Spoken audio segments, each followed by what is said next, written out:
still go with Apollo 11. 30 seconds and counting. Astronauts report it feels good. T-minus 25 seconds. 20 seconds and counting. T-minus 15 seconds. Guidance is internal. 12, 11, 10, 9. Ignition sequence start.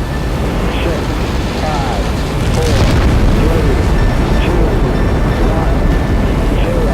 All engine running. Liftoff. We have a liftoff. 32 minutes past the hour. My name is Edward Stokes Fishburne III. When I was in high school, but I had some dynamite teachers. And one of them was my physics teacher, Mrs. Siebert. One day she said, "Stokes, would you please stop by my office after school? I'd like to talk to you about something." Okay, so I stopped by. And just she and I in her office. And she walked to the blackboard and wrote on the blackboard in large letters, "Life," L-I-F-E, and started talking to me about life and how life is very complicated and lots of things happen in life. And then she took some different colored chalk and circled the letters I-F. She said, "It's Stokes, if is half of life. You, as you grow up and as you work and everything, you'll be doing a lot of ifing. You know, if this, if I do this, if I don't do that, if I, whatever." And then after a couple of minutes, she walked over and took chalk and circled the letter I and if. And she said, "Stokes Fishburne, I is half of if, and if is half of life. You, young man, are responsible for your future. Not your parents, not your teachers, not your friends. You are. Do it right the first time." And I have thought about that all of my life. My father wanted me to go to the Citadel Military College of South Carolina. And I went to the Citadel and I enrolled in Air Force ROTC, and I planned to be a pilot. In my senior year, I discovered that I was 4F because of hearing, poor hearing, and I couldn't be a pilot. So the fact that I wasn't going to be a pilot, then I said, okay, well, I can go to work and I can use physics. I love physics.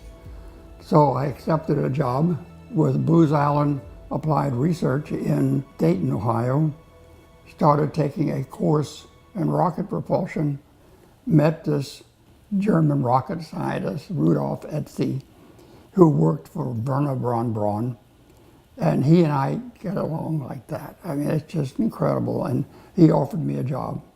I eventually became deputy director of the Rocket Research Lab.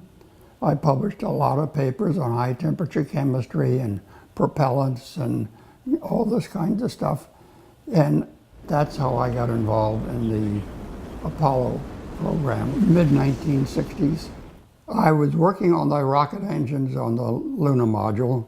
That part of the spacecraft that landed on the moon and flew back up to the command module. I was one of their troubleshooters.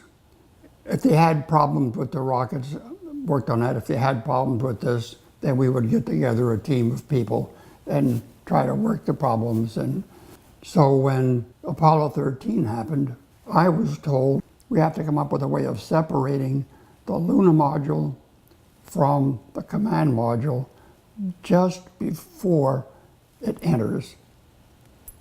And the problem is we can't use any rockets and no power. It has to be done by nature. And you have to have the decision in 6 hours. So we got people and called a lot of consultants and everything and put together a team and decided how to do it. And we basically used a balloon principle.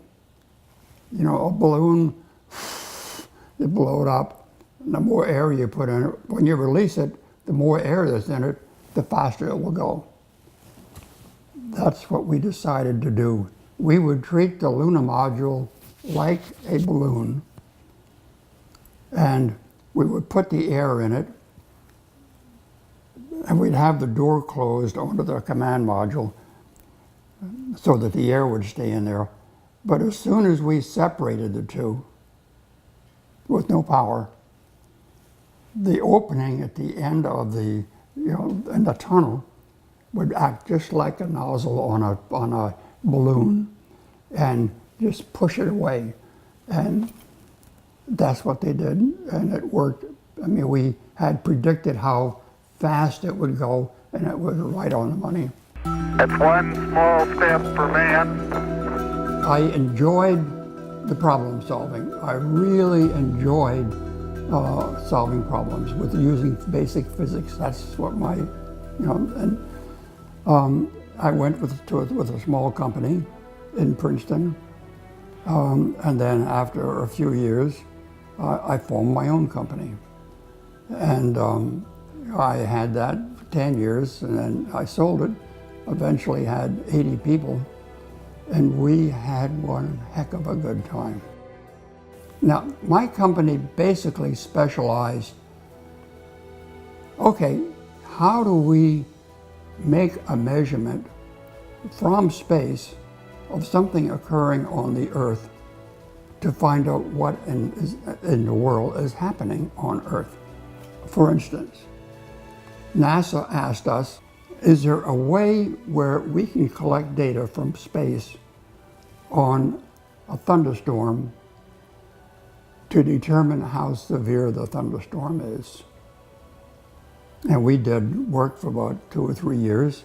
We designed equipment. We came up with some things, mechanisms that might work, measurements that might work. We designed what the equipment should look like. We would build a prototype for the equipment. Then we would go out to where there are thunderstorms and see how that worked. And okay, well, how did you do it? Well, we looked at the thunderstorm like with a camera, taking maybe 100 pictures a second. Now that was a big deal back then, 100 pictures a second in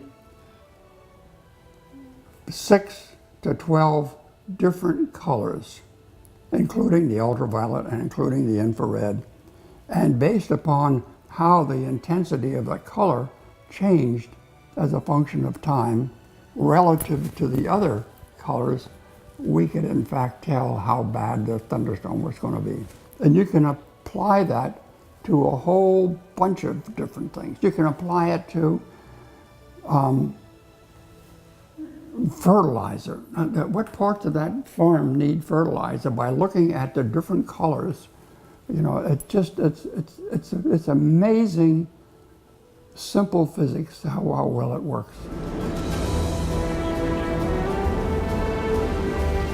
I have been very fortunate. An incredible wife. Really love her. I enjoyed my work.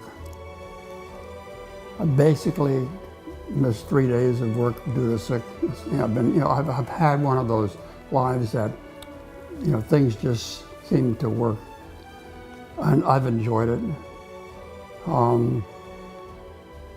Not many people have the opportunities that I had, but a lot of those opportunities were due to Mrs. Siebert.